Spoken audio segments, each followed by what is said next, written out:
Hey! Bienvenue dans Papivore. Salut toi! Bon retour dans Papivore? Déjà l'épisode 5. Je me rappelle des débuts. Il y a 3 semaines. Et pour attaquer cette semaine, on va commencer par un chef que j'ai rencontré sur Instagram. Rencontré, t'as vu son post sur Insta et t'as mis cœur. C'est exact, mais ça n'empêche pas que son travail est vraiment bluffant. Si tu regardes un minimum Top Chef, tu sais qu'une des épreuves emblématiques, c'est le trompe-l'œil. Voilà, chef, je vous ai fait une île flottante, mais pas vraiment. L'île flottante, mon dessert préféré. Il faut dire que ce n'est que la 758ème qu'on me fait bouffer depuis les débuts de Top Chef. J'adore. Et le mec dont on va parler aujourd'hui, il a poussé la technique du trompe-l'œil hyper loin. Food Illusion, volume 1, du chef Ben Churchill. Il y aura peut-être un volume 2. Chacune de ses créations est faite pour faire le buzz, clairement. Et du coup, il a tout compilé dans un bouquin. Malheureusement pour les monoglottes, il est qu'en anglais. Mais il se lit facilement. Et même si le rendu final s'annonce assez compliqué, bah tu lis la recette et tu te rends compte que c'est faisable. Ça donne carrément envie de se lancer. J'ai retenu quelques exemples. Le carrot cake. Je suis sûr que tu l'avais jamais vu comme ça. Le beans and eggs toast. Non monsieur, ce n'est pas ce que vous croyez. Sticks and stones. On dirait trop des cailloux. Sérieux? On dirait des cailloux. Il va me faire bouffer des cailloux. The washing up sponge. Lui c'est mon préf. Ah, je kiffe.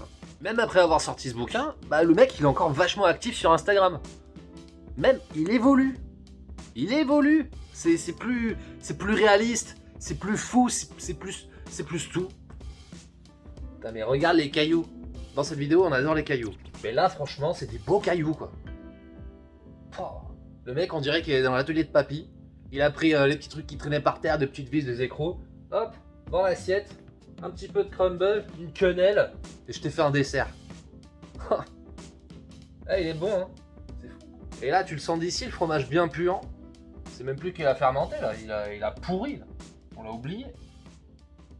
Et ben, c'est un cheesecake. Et la petite bûche avec la mousse. C'est hyper bien fait, hein. Il a pris le temps, hein. Peut-être trop de temps. Le mec porte bien son nom d'illusionniste. Puis il est complètement barré aussi. Mais ce que je préfère, c'est quand il associe quelque chose au visuel vraiment pas appétissant à quelque chose de bon. Dans l'idée, c'est facile, hein, de faire un dessert qui a l'air d'un dessert alors qu'en fait c'est du salé, ou l'inverse. Mais alors faire quelque chose qui a l'air d'être dégueulasse alors qu'en fait c'est bon, bah moi je trouve ça ouf. Et de tout ce qu'il a fait, j'en retiens 3 qui m'ont vraiment retourné le crâne. Numéro 3, l'éponge. Ah mais avoue que le rendu il est magnifique, on dirait une vraie. J'ai envie de la manger sur le rebord de l'évier direct. Puis en plus on la connaît bien celle-là. Tu sais c'est l'éponge Spontex là, vendue par 3, avec son grattoir vert, top qualité, pour la modique somme de... Des actions chez Monoprix? Je sais pas, peut-être. Tu veux bien te concentrer et revenir sur le sujet là s'il te plaît? C'est celui qui me donne le plus envie de le faire. Ça a l'air d'être accessible, et franchement le résultat, bah faut avouer que c'est trop cool. Je me vois trop servir ça à des invités à la maison, tu sais, en dessert. Genre sans rien dire.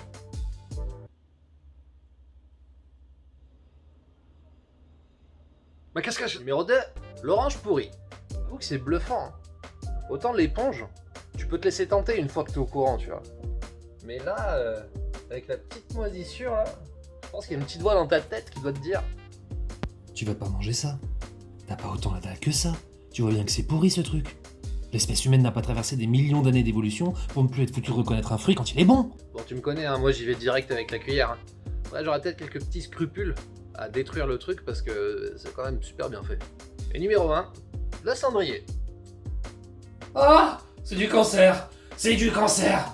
Il a fait un dessert au cancer. Dans un resto, si tu commandes une panna cotta, oui, parce que c'est une panna cotta ça, et qu'on te sert ça, à mon avis, ça va chanter fort sur TripAdvisor. Non mais regarde-moi ça. Ah mais le mec, c'est un artiste. Hein. Franchement, j'ai envie de l'appeler le Banksy de la cuisine. Hein. En plus, il dénonce, tu vois, il dénonce... Je sais pas ce qu'il dénonce, mais il le fait trop bien. Tu l'auras compris, j'aime beaucoup ce chef. Franchement, il me fait rire. Puis en plus, il m'espante, il m'épate. Donc va faire un tour sur son Insta, ça vaut le coup d'œil. Food Illusion, volume 1. Par chef Ben Churchill. Ou alors tu fais un trompe-l'œil dans le trompe-l'œil. T'annonces une éponge comestible, mais en fait c'est une vraie éponge. Plot twist.